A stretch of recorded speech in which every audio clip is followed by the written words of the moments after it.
ఇస్తుంది అని అడిగిన. ఇలా మీకు అర్థం కాదేమో సార్, దీంట్లో మా ఊర్లే వెంకటయ్య అని ఉండే, ఆయన ఊర్లో ఏతుల వెంకటయ్య కూడా అందరూ ఆయన కథ ఉంది ఇలా అన్నారు. ఏం కథ అని అడిగిన.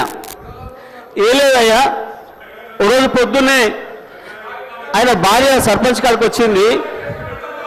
ఆయన భార్య సర్పంచ్ కాడికి వచ్చి కంప్లైంట్ చేసింది, మా వెంకటయ్య నన్ను కొట్టిండు, జర పిలిపించి మాట్లాడమని చెప్తే, ఒక దళితుడు ప్రతిపక్ష నాయకుడు ఉంటే సంతలో పశువుల్లాగా ఎమ్మెల్యేలు కొనుక్కొని ప్రతిపక్ష హోదా లేకుండా చేసి దళిత వ్యతిరేకం నిరూపించుకున్నావు. ఇకపోతే తగ్గించా ఇంటికో ఉద్యోగం, డబుల్ బెడ్రూమ్, నీ బిడ్డలు తేలవనుకుంటారు.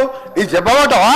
1,00,000 అబద్ధాలు ఆడి 2 సార్లు అధికారంలోకి వచ్చిన మీరు మా మేము చేసిన కార్యక్రమాలు 1,00,000 కోట్ల మంది ఇలా ఆర్టీసీలో ఉచితంగా మహిళలు ప్రయాణం చేస్తున్నారు.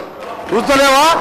50 లక్షల కుటుంబాలకు 200 యూనిట్ల వరకు ఉచితంగా ఈ రోజు కరెంట్ ఇస్తున్న మాట వాస్తవం కాదు. ఒక ఇంటికి 600-700 అంటే సంవత్సరానికి 7,800 రూపాయలు ఇలా మిగులుస్తున్నావు.